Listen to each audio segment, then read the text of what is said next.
j'espère que vous allez tous très très très bien en cette période de Noël. Alors je vais faire une vidéo sur les émulsions. C'est un sujet super important, déjà qui me tient à cœur parce que j'ai commencé à être formulatrice en faisant des émulsions et en apprenant les principes de l'émulsion, donc je suis super contente. Et j'ai aussi envie de vous dire, vous avez tout intérêt à apprendre en fait, à comprendre surtout ce qu'est une émulsion, parce que sur le marché en fait des produits cosmétiques, il y a énormément d'émulsions. Que ce soit au make-up, par exemple la bébé crème, le fond de teint, ce sont des émulsions, même le mascara. Après, qu'est-ce qu'on a ? On a tout ce qui est capillaire, le masque capillaire, émulsion.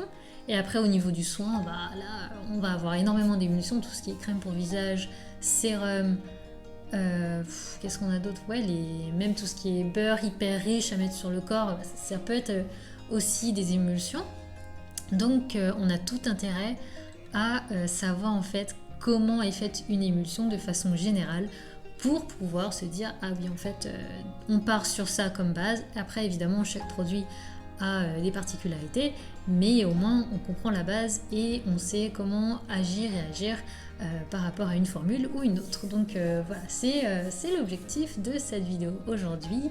Il y a plusieurs façons de voir l'émulsion. Effectivement, je pourrais faire un super gros bloc de 1 heure et parler que de ça, mais je pense pas que vous aimeriez regarder ça. Du coup, je vais faire plusieurs vidéos avec chaque fois, on va dire, des notions un peu différentes qui vont pas se chevaucher. Juste un peu faire des rappels, mais pas se chevaucher, sinon ça n'a pas d'intérêt. Qu'est-ce que je voulais dire d'autre ? Ceux qui n'ont jamais fait de chimie, ne vous inquiétez pas. Je vais parler de choses, des concepts en fait, de concepts de chimie, de concepts de physique. Mais ce sera super simple en fait, je vais faire des dessins et c'est pas en utilisant des mots compliqués ou des phrases compliquées ou des formules de physique et de mathématiques difficiles. D'ailleurs, j'en parlerai pas du tout, promis. Mais je vous expliquerai quand même certaines choses parce que c'est important de bien comprendre comment ça fonctionne, parce que je suis sûre qu'après, si ça vous retombe dessus un jour, que ça vous arrive, vous repenserez à cette vidéo ou vous la regarderez, c'est comme vous voulez. Et il y a des notions qui sont super importantes en formulation dans le sujet émulsion. Ok, donc je crois que c'est tout, c'est parti.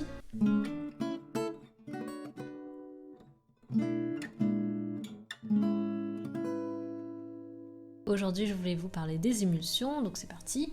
Ce que j'ai fait, c'est que j'ai dessiné sur une feuille, comme un peu sur un tableau, et ensuite je l'ai scanné et je vous le présente en fait depuis mon ordinateur, pour pas que vous voyez tous les gestes que je fais avec mes mains, parce que c'est très déconcentrant.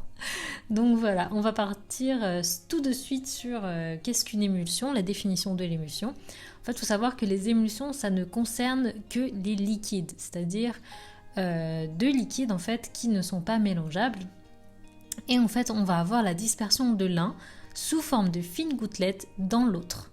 Et le mélange, en fait, va former quelque chose d'unique et d'uniforme ou homogène. Enfin voilà, ça c'est la définition qu'on a, que je peux vous donner, qui est vraiment très très simple et qui est facile à assimiler. On a ensuite deux exemples. Par exemple, l'huile et l'eau ne sont pas miscibles. Vous voyez, entre les deux, ça va pas se mélanger si facilement que ça ensemble. On va avoir vraiment une séparation entre l'eau et l'huile. Enfin, vous pouvez faire le test de toute façon. Je pense que c'est assez intuitif comme raisonnement. Et je vous ai donné deux autres exemples. Par exemple, le sel et les colorants. Ou par exemple, colorant, là je donne colorant, mais par exemple le sirop aussi, le sirop de grenadine ou de menthe que vous pouvez mettre dans votre eau. Et vous voyez, c'est miscible, ça se mélange bien ensemble avec l'eau.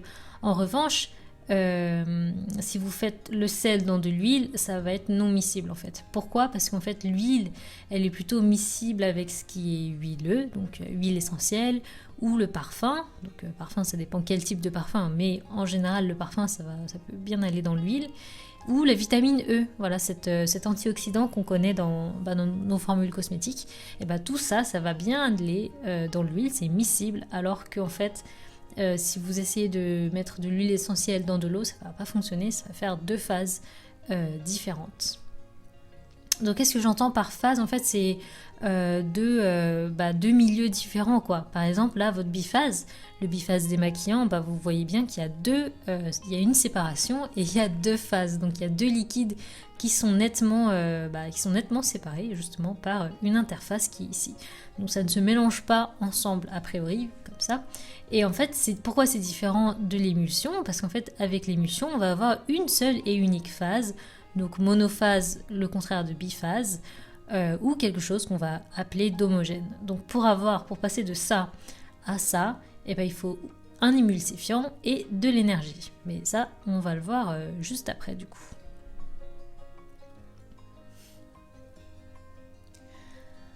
Alors, de quoi on va avoir besoin pour faire une émulsion? Donc, il y a vraiment 4 acteurs principaux que, je vous donne comme ça de façon assez simple et assez intuitive. Donc, vous aurez besoin d'huile, d'eau. Bon, après, huile et eau, c'est les deux exemples qu'on connaît le mieux et c'est vraiment ce qui représente le mieux les formules cosmétiques, en tout cas. Et on a les émulsifiants ensuite qui vont nous permettre, justement, comme je vous disais, d'avoir quelque chose d'homogène entre l'huile et l'eau et pas d'avoir de phase. Et il faut aussi de l'énergie. Donc je vais vous présenter ces 4 éléments-là et vous montrer en fait pourquoi ils sont nécessaires à la formation de l'émulsion. On va aussi s'intéresser à différentes typologies en fait d'émulsion. Vous savez, il y a l'émulsion, il y a celle que l'on connaît, celle qu'on apprend tous quand on devient formulateur et c'est vraiment c'est l'une des choses les plus simples qu'on apprend au tout début, c'est la typologie huile dans l'eau. C'est-à-dire que comme je vous disais, il y a de la dispersion sous forme de fines gouttelettes d'un liquide dans l'autre. Donc on va avoir sous forme de fines gouttelettes l'huile qui est dispersée dans de l'eau. On dit aussi que la phase interne, ça va être la phase huileuse, et la phase externe, ça va être la phase eau. Vous voyez qu'à l'intérieur de l'eau, on a de l'huile. Ou alors, on peut aussi dire la phase discontinue, c'est la phase huileuse parce que justement, elle est dispersée, donc elle n'est plus continue. Voilà, elle est un peu... elle est dispersée, quoi, donc ça fait pas une phase. Et en revanche, la phase continue, ça sera l'eau. C'est du vocabulaire de formulateur, donc retenez-le, je suis sûre que vous l'entendrez dans votre métier plus tard. Il y a la deuxième typologie, effectivement, c'est le contraire, c'est de l'eau dans de l'huile. Donc la phase interne, ça va être l'eau, ou la phase discontinue, ça sera l'eau, elle est à l'intérieur de l'huile. Et on a la phase externe, donc c'est l'huile, ou la phase continue, c'est toujours l'huile. Voilà, c'est toujours du vocabulaire, on essaie de pratiquer un peu comme ça. Effectivement, là, je vous ai mis que 2 types d'émulsions. Il y en a d'autres. Elles sont un peu plus complexes et je pense que pour une vidéo d'introduction, c'est pas nécessaire d'aller plus loin que ça. Surtout que moi, je vous parlerai plus précisément de ce type-là d'émulsion parce que c'est le plus simple et moi aussi j'ai commencé en apprenant comme ça. Donc je pense que c'est juste de commencer par ça et ensuite on fera des vidéos un peu plus compliquées. Donc voilà, il y a 2 types, il y a 2 types d'émulsions qui sont possibles. Et il faut savoir qu'il y a quelque chose qu'on croit aussi souvent quand on commence, c'est que lorsque l'on fait l'émulsion, en fait, c'est en ajoutant l'huile dans l'eau qu'on réussit à faire cette typologie d'émulsion-là. Et on pense qu'en mettant l'eau dans l'huile, physiquement, quand tu verses ton eau dans ton huile, on obtient cette émulsion-là. En fait, c'est pas tout à fait vrai. Parce qu'en fait, le sens de l'émulsion, il va être déterminé par l'émulsifiant, donc ce sera la page d'après, sera déterminé par l'émulsifiant, par la typologie d'émulsifiant qu'on utilise, et c'est déterminé, ça a été déterminé en fait par un monsieur qui a fait des expériences, qui s'appelait Braincroft, et en fait, il disait que ça ne dépend pas que du process, en fait. Du process, c'est-à-dire que toi, tu mettes l'huile dans l'eau ou l'eau dans l'huile, c'est pas ça qui va faire que tu vas avoir typologie 1 ou typologie 2. En réalité, c'est le choix de l'émulsifiant. Mais bon, ça c'est juste pour vous introduire la typologie et le sens de l'émulsion.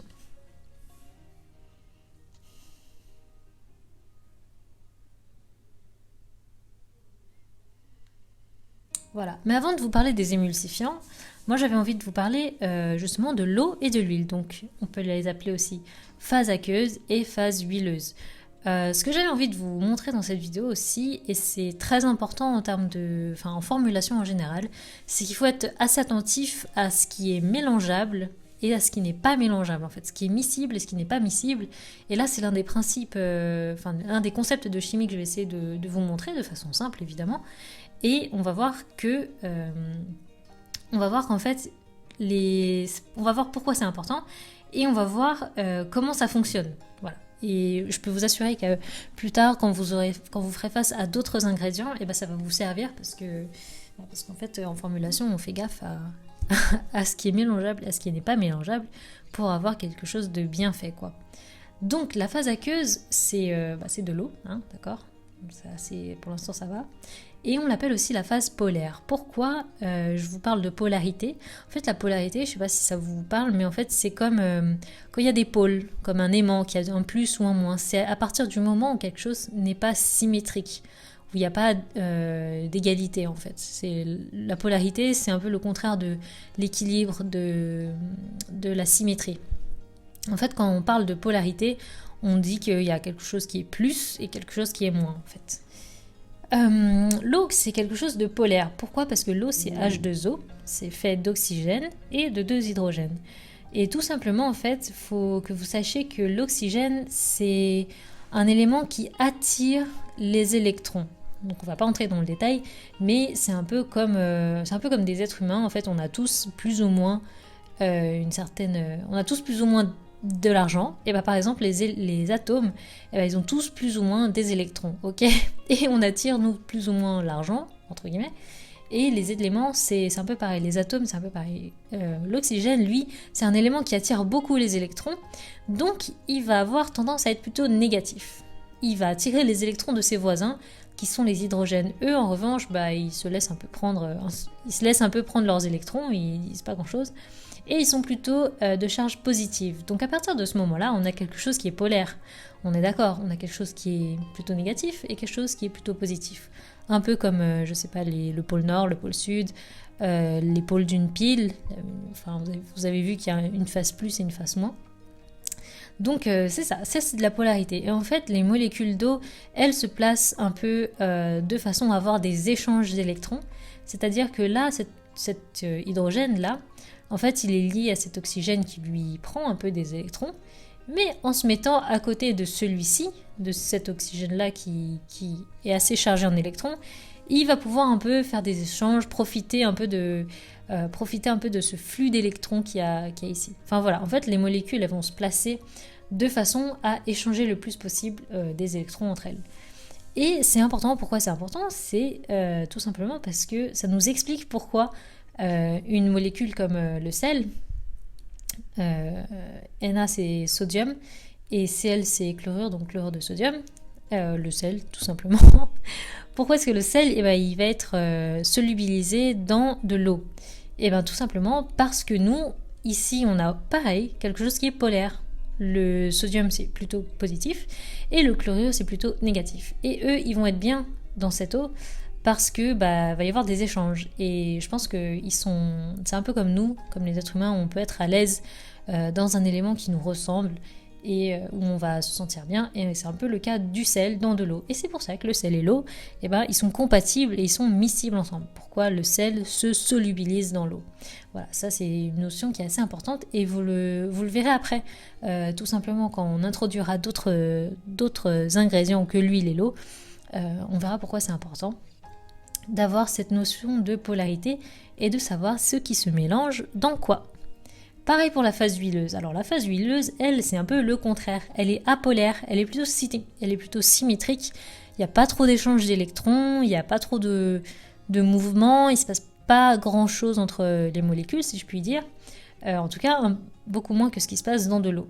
D'accord ? En fait, ça c'est plutôt ce qu'on trouve dans l'huile. Ce sont de longues molécules avec des carbones. Je vous passe les détails, mais en gros, ici, il n'y a pas trop d'action, il n'y a pas d'échange d'électrons. Et c'est pour ça que le sel, ou si vous voulez, même le sucre, ne se mélange pas dans l'huile. En fait, il ne se passe rien du tout. Voilà, et c'est pour la même raison que quand on met de l'eau et de l'huile ensemble, elles n'ont rien à faire ensemble, en fait. L'eau, elle a juste envie de rester avec, entre les molécules d'eau restent entre elles, parce qu'elles vont avoir des échanges d'électrons, et puis les molécules plutôt huileuses, elles n'ont rien à faire avec l'eau, parce qu'en fait, elles n'ont pas forcément besoin d'avoir les mêmes interactions et d'échanger des électrons aussi. Donc voilà, c'est pour ça que l'eau et l'huile ne vont jamais, ne vont pas naturellement se mélanger l'une avec l'autre. Tout simplement. Voilà. Et ce qui me permet en fait d'introduire les émulsifiants. Donc pourquoi est-ce qu'il faut des émulsifiants dans une émulsion? Bon déjà, on a choisi ce terme émulsifiant parce que justement, voilà, émulsion, émulsifiant, ça va aider à faire l'émulsion. C'est assez, au niveau des termes et des mots, c'est assez simple, c'est assez intuitif. Mais il faut savoir que ça a aussi d'autres petits noms, comme tensioactif, qui va garder la tension, d'accord? Et je vais vous montrer tout simplement pourquoi ça garde la tension des gouttelettes. On a dit qu'il y avait une dispersion de gouttelettes d'un liquide dans l'autre. Et en fait, je ne sais pas si vous essayez de plier quelque chose et de faire un cercle, comme par exemple, je ne sais pas, une règle ou je ne sais pas, un stylo, un crayon. Bah, en fait, quand on fait des courbes, quand on essaie de faire des courbes, il y a une certaine tension en fait. Et garder la tension, c'est un peu le rôle de l'émulsifiant dans ce cas-là, de la tension de la gouttelette entre guillemets. Et on peut aussi dire les surfactants. Surfactants, pourquoi? Parce qu'on verra tout de suite que ce sont des molécules qui vont se mettre à la surface.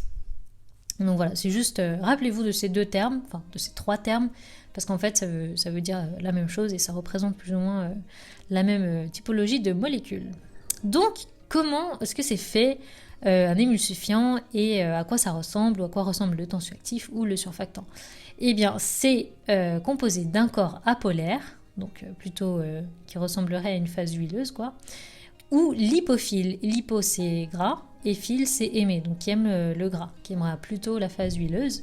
Et on la représente un peu comme ça, avec sous forme de vaguelettes de carbone, entre guillemets. Et on a la tête polaire. La tête polaire, eh ben, elle est plutôt hydrophile. Hydro, c'est l'eau, et phile, c'est toujours aimé. Donc, qui aimera plutôt l'eau. Et pourquoi je vous dis ça? Je vous dis ça parce qu'en fait, là, c'est pas très beau, mais je vais essayer de me rapprocher, comme ça on voit mieux. Voilà, en fait, si vous vous souvenez, je vous parlais de gouttelettes dans un milieu. Voilà, la gouttelette d'huile, là en jaune, dans le milieu eau. Ok, donc c'est la phase externe, ça c'est la phase interne. Et en fait, ce qui se passe, c'est que quand on introduit des émulsifiants, eh ben, naturellement, ils vont se placer comme ceci. C'est-à-dire que la partie lipophile, qui aime le gras, eh ben, elle va se mettre, en fait, orientée comme ça, dans le milieu gras, dans le milieu huile, quoi. D'accord? Le corps apolaire, il va se mettre comme ça, il va se positionner de cette façon-là. Et en revanche, la tête polaire ou la partie hydrophile, elle va se mettre vraiment orientée du côté haut, du côté aqueux. Et en fait, en se positionnant comme ça va créer une micelle. Voilà, ça forme ce qu'on appelle une micelle. Donc, rappelez-vous bien de ce terme aussi. Et ça permet de garder la forme de la gouttelette. Voilà, tout simplement. Enfin, tout simplement. C'est une façon de parler. Mais en gros, vous avez compris que sans émulsifiant, eh ben, on ne peut pas tenir les gouttelettes ensemble. Parce que tout simplement, sinon, en fait, les gouttelettes, je ne sais pas si vous avez déjà vu, mais l'huile a tendance aussi à se remettre un peu avec les autres gouttelettes d'huile. Un peu comme quand vous avez, je sais pas, une soupe et vous avez à la surface des gouttelettes un peu de gras. Je ne sais pas si vous avez remarqué, mais au bout d'un moment, les gouttelettes d'huile, elles se rassemblent et ça forme une seule grosse flaque d'huile, entre guillemets, à la surface de l'eau. Et ben, sans ces tensioactifs, sans ces émulsifiants, et ben, effectivement, la gouttelette comme ça d'huile, et ben, elle retourne avec les autres gouttelettes d'huile et vous avez perdu votre émulsion, quoi. Donc il nous faut ça. Quatrième élément, donc je vous disais, c'est l'énergie. Donc pourquoi l'énergie? Pourquoi je vous parle d'énergie? Pourquoi c'est important? Et bien tout simplement pour passer d'un état, comme je vous avais montré tout à l'heure, biphase, à une dispersion en forme de fine gouttelette d'un liquide dans l'autre, il faut agiter et parfois il faut même chauffer, il faut apporter de l'énergie. Parce que sinon, comme je vous le disais, ça retourne à cet état-là. Et en fait, ce que l'on peut comprendre avec l'énergie, c'est que, en gros, la nature, ce qu'elle préfère, c'est ce qu'il y a de plus simple et ce qui coûte le moins en énergie. C'est-à-dire que là, c'est un niveau d'énergie faible et un niveau d'interface faible, enfin une superficie qui est assez faible. En fait, là, l'interface, je vous demande de me croire parce que j'ai pas envie de sortir les grosses formules de mathématiques, mais en gros, la surface qu'il y a ici, elle est inférieure à la somme de toutes les interfaces qui sont entre les gouttelettes, là, vous voyez, entre la gouttelette et le milieu externe. Et ben, si vous faites la somme de toutes ces interfaces, donc voilà, ça c'est ce que j'appelle l'interface là, si on fait la somme de toutes ces surfaces, et ben je vous assure que c'est supérieur à ce qu'il y a ici. Voilà. Croyez-moi sur parole parce que sinon je sors les formules mathématiques et ça va pas faire plaisir à tout le monde. Mais du coup, en fait, ce qui est important de comprendre, c'est qu'ici, il y a aussi un haut niveau d'énergie, parce que la nature, entre guillemets, on l'a un peu forcé. Ce qu'elle préfère, la nature, c'est plutôt ça. Nous, on l'a un peu forcé à aller dans ce sens-là, et du coup, il faut un haut niveau d'énergie que l'on apporte, justement, en réalisant une agitation forte et en apportant de la chaleur. Donc la chaleur et l'agitation, ce sont, en fait, c'est un apport d'énergie qui nous permet de passer d'un état comme ceci un état comme cela. Ça, c'est ce qu'on veut, et ça, c'est ce que la nature veut. Et si vous avez des instabilités, en fait, avec le temps, on aura tendance à arriver vers quelque chose comme ça. Et en revanche, si vous êtes plutôt stable, vous avez choisi les bons émulsifiants, vous avez apporté le bon niveau d'énergie, ça veut dire que vous avez agité assez fort, vous avez des bonnes proportions, par exemple, je sais pas, 20% d'huile et 30% d'eau, je dis quelque chose comme ça. En plus, c'est même pas vrai parce qu'il faut aussi compter les émulsifiants. Donc, compter, je sais pas, à peu près 5% d'émulsifiants. C'est un peu beaucoup, mais on n'a qu'à dire 5, c'est pour faire simple. Et à partir du moment où on a quelque chose de stable, eh ben, on va ralentir en fait ce phénomène d'instabilité et on va ralentir le retour à cet état-là qui est quand même l'état le plus naturel, entre guillemets, pour tout ce qui est physico-chimique, quoi.